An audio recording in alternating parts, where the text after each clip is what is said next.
Alors, je rencontre maintenant Francis Lamontagne, qui est le vice-président opération pour ExoPC, une entreprise de Rimouski dont vous avez probablement entendu parler, qui propose une tablette électronique sur le marché. Monsieur Lamontagne, bonjour. Bonjour, Monsieur Gardin. Bonjour. J'ai assisté à presque toute votre conférence tout à l'heure et vous avez parlé de l'importance du Web 2.0 pour l'élaboration, l'évolution et éventuellement le marketing de votre tablette.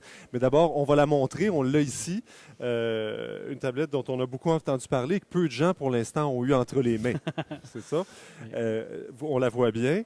Donc, ce qu'on voit en ce moment, on va l'expliquer, c'est la couche applicative. La couche applicative, c'est votre travail à ExoPC. C'est ça, l'ExoPC. Exactement.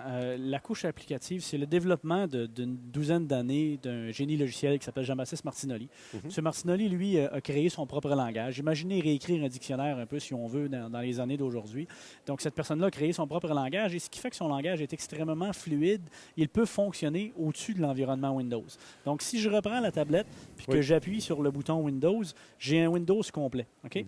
Donc, nous, ce qu'on voulait, c'est que dans une tablette de cette dimension-là, on ait tous les ports avec l'ouverture sur le monde, ou les ports USB, carte SD, carte SIM pour avoir le réseau 3G si on le veut, mais tout en ayant un Windows complet. L'utilisation de Windows en tactile n'est pas extrêmement fluide. Tout est plus linéaire, fait avec une souris. Donc, avec notre couche applicative, excusez si j'appuie au bon endroit, avec notre couche applicative, ben, on a à ce moment-là un environnement qui est beaucoup plus facile à utiliser du bout des doigts.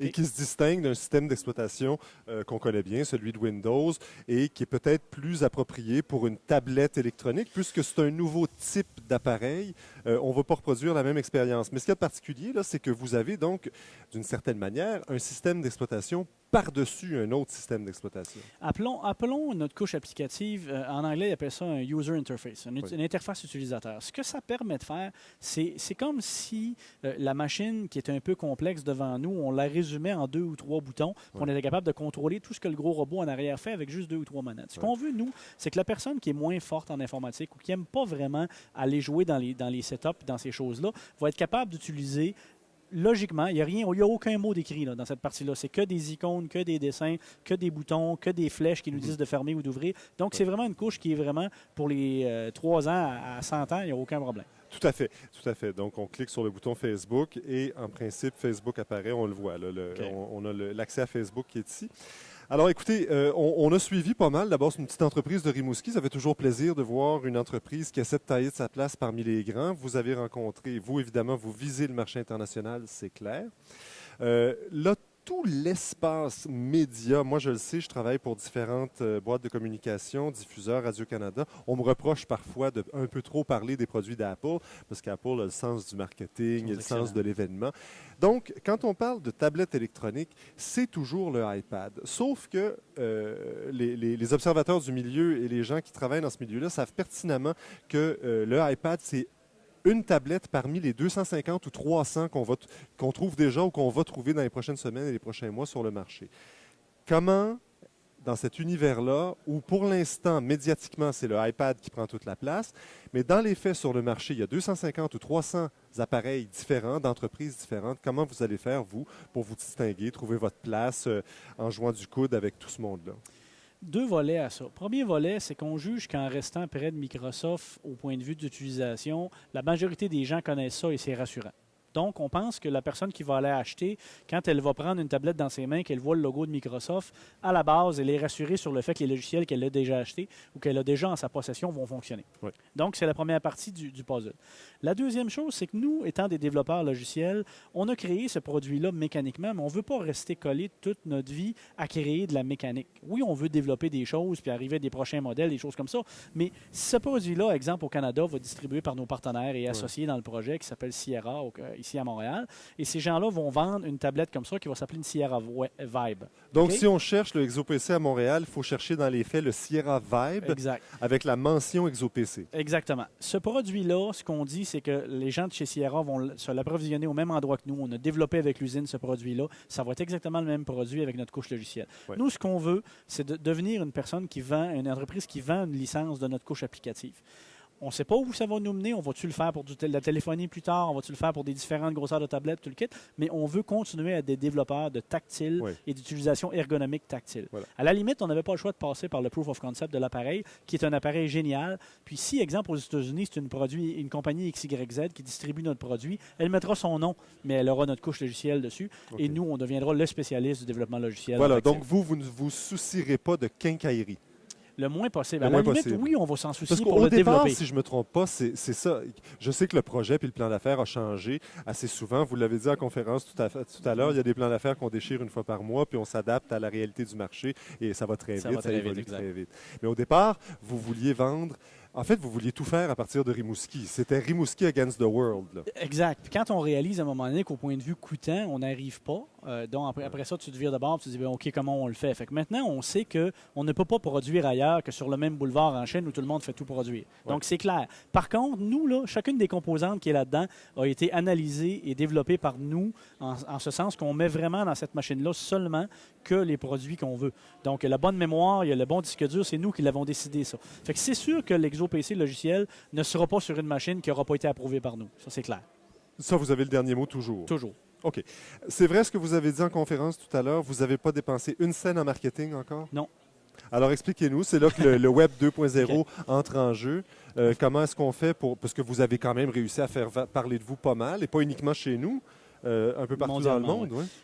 Premièrement, le fait qu'on était prêt la journée où Apple a annoncé le iPad. Ouais. Donc, au moment où Apple a dit on lance un produit, on était prêt. Donc, quelques minutes après le lancement du iPad, au mois de février, on a levé notre site web à on et on a eu à ce moment-là une vague qui disait le premier concurrent sur PC, l'ExoPC.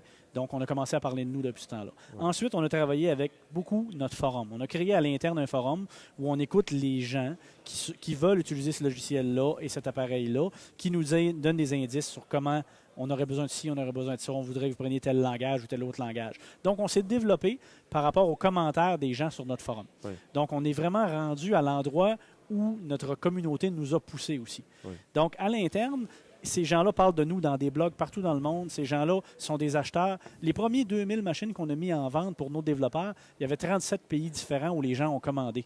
Ça encore là, sans aucun marketing. Fait que ça prouve jusqu'à quel point le Web 2.0 est très puissant aujourd'hui.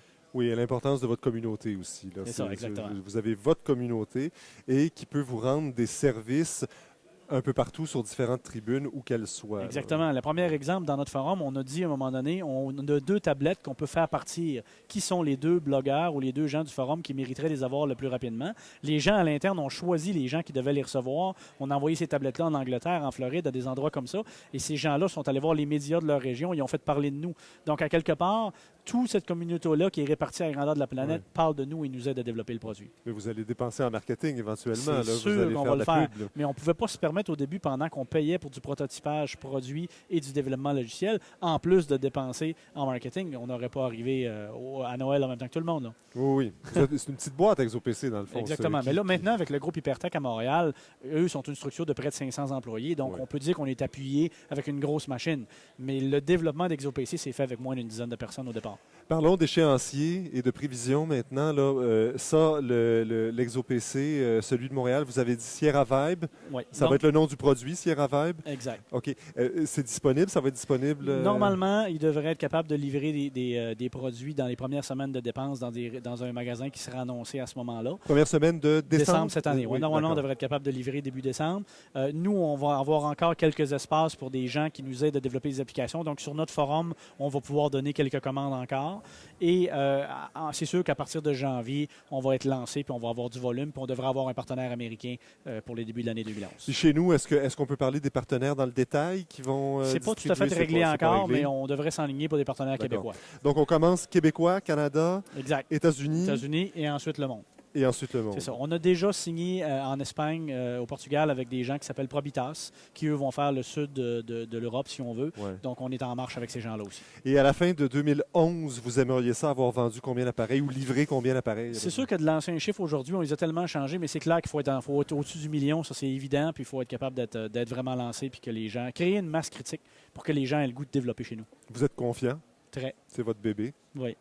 Ben, écoutez, bon succès, merci bonne chance, merci, félicitations, puis merci d'avoir passé quelques minutes avec nous. Merci, M. Gardon. Francis Lamontagne. Merci. Merci.